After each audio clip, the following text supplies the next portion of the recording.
was staying at a small 2-bedroom Airbnb during a vacation I took last year. This place was on the way to another Airbnb that I was going to stay at for the main portion of the vacation, but this was more of just a rest stop for the night. The place was clean and empty, just as expected when I arrived. I walked around the whole house to check it out before bringing in my luggage and sitting on the couch. It was probably 8 p.m. by this time of night. As I sat, dozing off a little, the doorbell ringing made me jolt awake. I looked over at the front door, confused and alarmed. I was a pretty small, young girl, so it's safe to say I'm often scared easily and don't like talking to strangers, especially at night when I'm alone.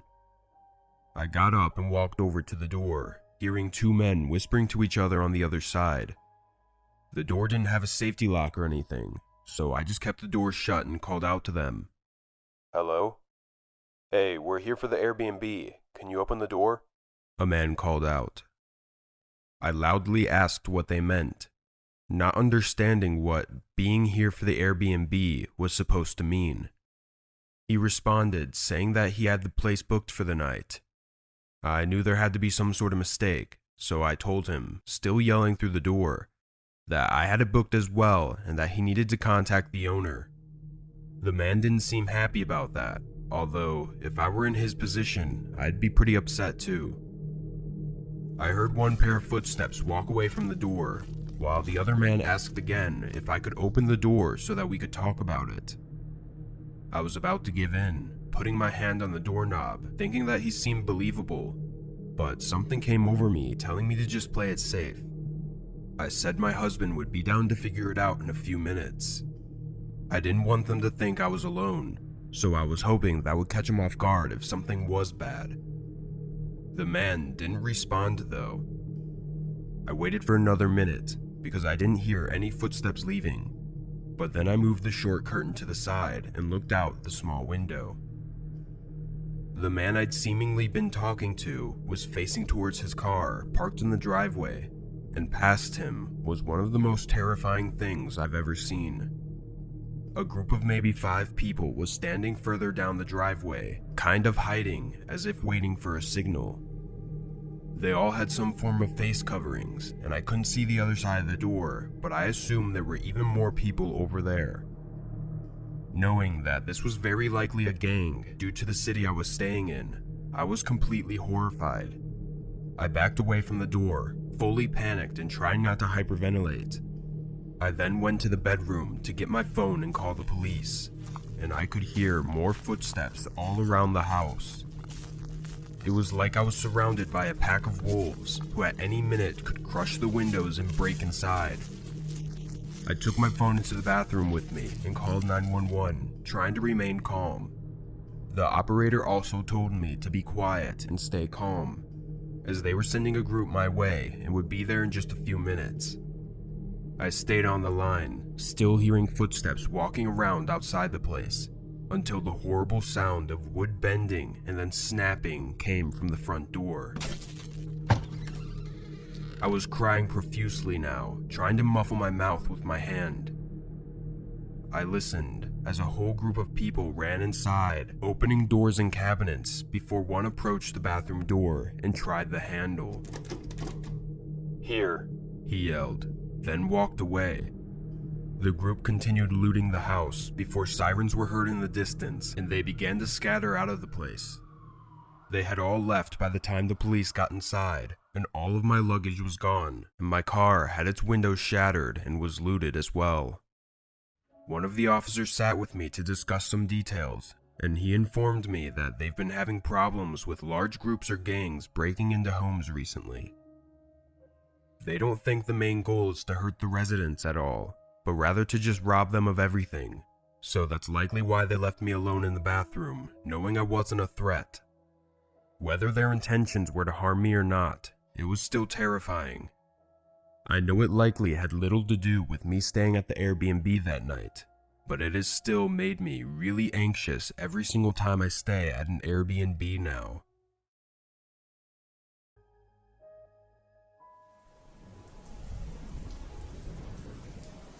I was taking a solo trip to Salt Lake City last year. I'd never actually had the chance to go on many vacations before, and when I did, it was always with my family. This was the first time I was finally going to get to enjoy my time somewhere else all by myself. I know it sounds a bit weird, but being alone is fine with me, especially since I'd never get to be alone. Anyway, I looked up both hotels and Airbnbs in the area, and surprisingly, the Airbnbs were a lot nicer and less pricey. However, all the cheaper ones were a bit further away from the city. I was driving my own car though, so I didn't care too much about having to travel a bit to the city, and went with a nicely sized Airbnb. It was small, but the kitchen and bedroom were nice, which was all I really cared about. I got there at 6 on Sunday morning. The owner texted me the password, and I brought all of my stuff inside. It was really nice, much better than the small apartment I shared with my roommate. Once I got everything inside and set up, I hopped on the couch and turned on the TV. It was a 10-hour drive, so I was looking forward to chilling for the night and enjoying the silence.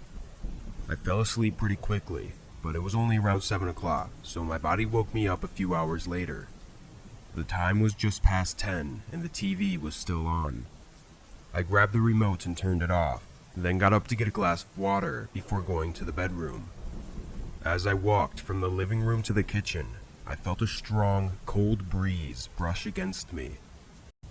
With my tired eyes, I looked to my right and saw the front door was fully open.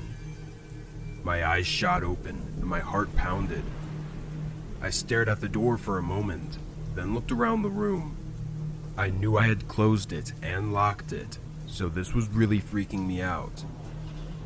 I walked over to the door and closed it softly, listening intently for any sounds of someone being inside.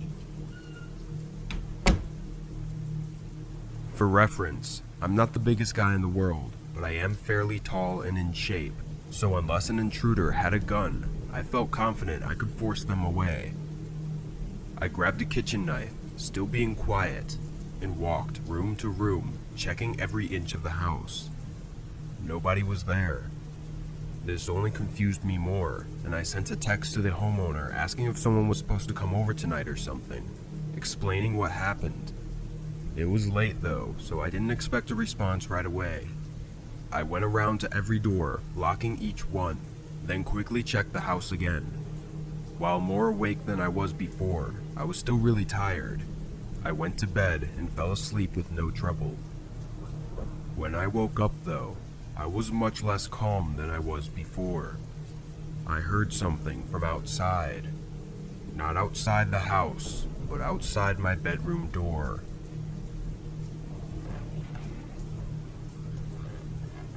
I didn't know what to do and kind of just froze, waiting for whoever was outside the room to do something first.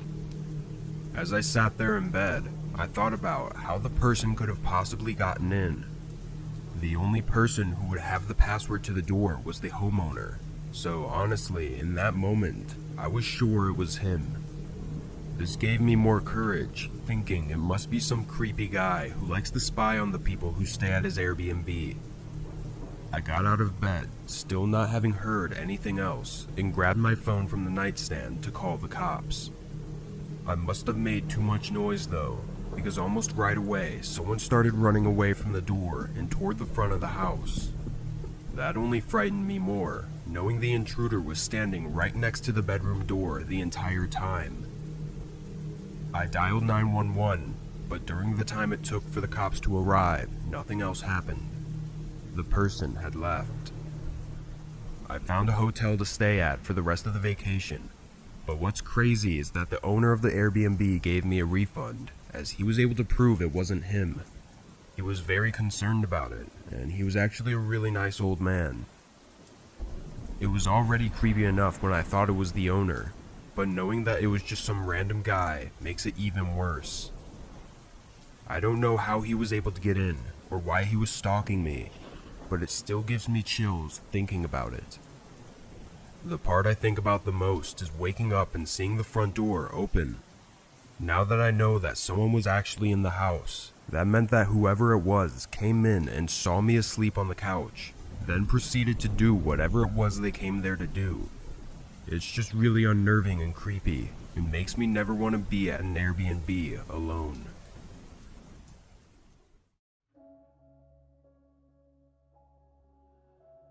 I owned an Airbnb house for several years. I stopped due to the stress of keeping up with it, as well as maintaining my actual job. The benefit of using Airbnb instead of renting the place out like you normally would is that you would have the chance to make a lot more money if your house gets booked a lot. Being in a relatively high traffic area for vacations, Airbnb was a great option for us. My wife and I were excited in the beginning, but it got more demanding as more people booked the house. We needed to keep everything on schedule and hire cleaning services after the first customers left and before the next ones came, as well as be sure to respond to their messages and emails in a timely manner. But things were going well for a couple years before we had what we thought was a young couple staying at the house. Just like every other time, when they arrived, I texted them the unlock code for the door. I almost never actually see the customers. After they let me know that they were inside and everything was good, I sat back and relaxed for the rest of my day off. I should also mention that I almost never even talk to the customers more than just a couple texts. Usually they text me when they get there and when they leave, and sometimes an occasional question about the house, but that's usually it.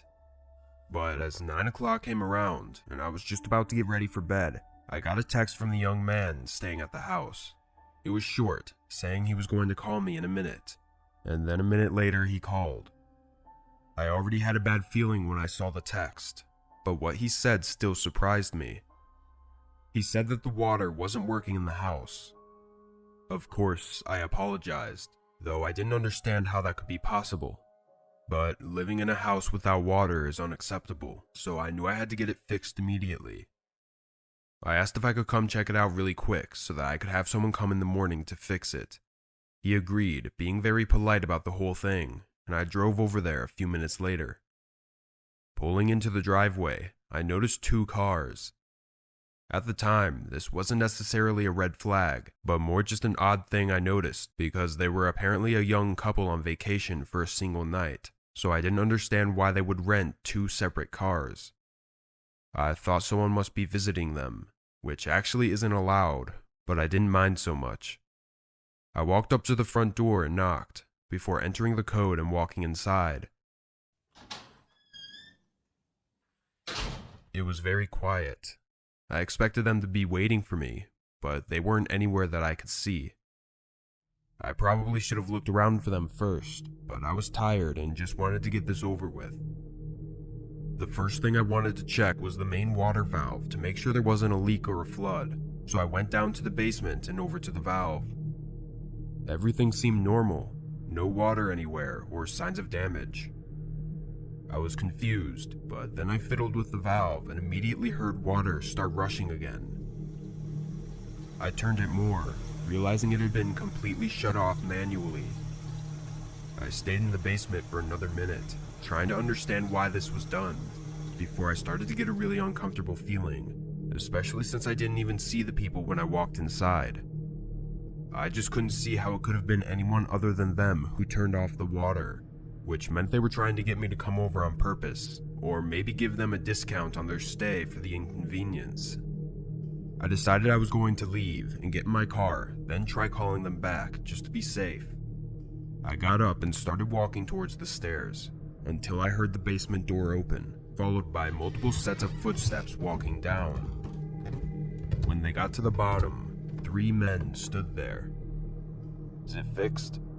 one of them said, sounding like the same man I talked to on the phone, though all of these men were much older than the young man that I thought was staying at the house. I told him it should be working now, and that the valve must have just tightened on its own. I was trying not to point any blame, since the whole thing was making me so uncomfortable. I just wanted to get out of that basement and away from these guys. They all just kind of stood there looking at me, not saying anything after that. "Well, let me know if you need anything else," I said, walking between them, trying to get to the stairs. They still just stood there, watching me walk around them, but as I went past the 3rd guy closest to the stairs, I spotted a gun shoved in the back of his pants. It made me freak out a little, and I rushed a bit quicker up the stairs, but they didn't follow. They stayed in the basement as I quickly walked out the door and drove away. When I got home, I woke up my wife and told her what had happened. She convinced me to call the police to check up on them. They weren't the people we thought were staying there, and the situation was strange, so it felt justified. I think we waited 20 minutes before a call came from an officer claiming nobody seemed to be home and that he may need me to open the door. I gave him the code instead, and he called back another 20 minutes later, saying that there was no signs of anyone still being there. The next day, we found out the card the man paid with was stolen, and after looking around the house, they had stolen some expensive decorations and appliances as well. I guess there never actually was a young couple either. The one thing that was left unexplained was their whole plan with the water not working. I think they either wanted me to not charge them for their stay, so that hopefully they could use the stolen card for longer, or they were planning on robbing me at gunpoint. But then that makes me question why they didn't. 3 dangerous, unidentified men blocking my exit in the basement after leading me into a trap, and they just let me go. It doesn't make sense to me. But after that, I never went to the house while customers were home, and a few months later, we stopped using Airbnb and just put the house up for rent.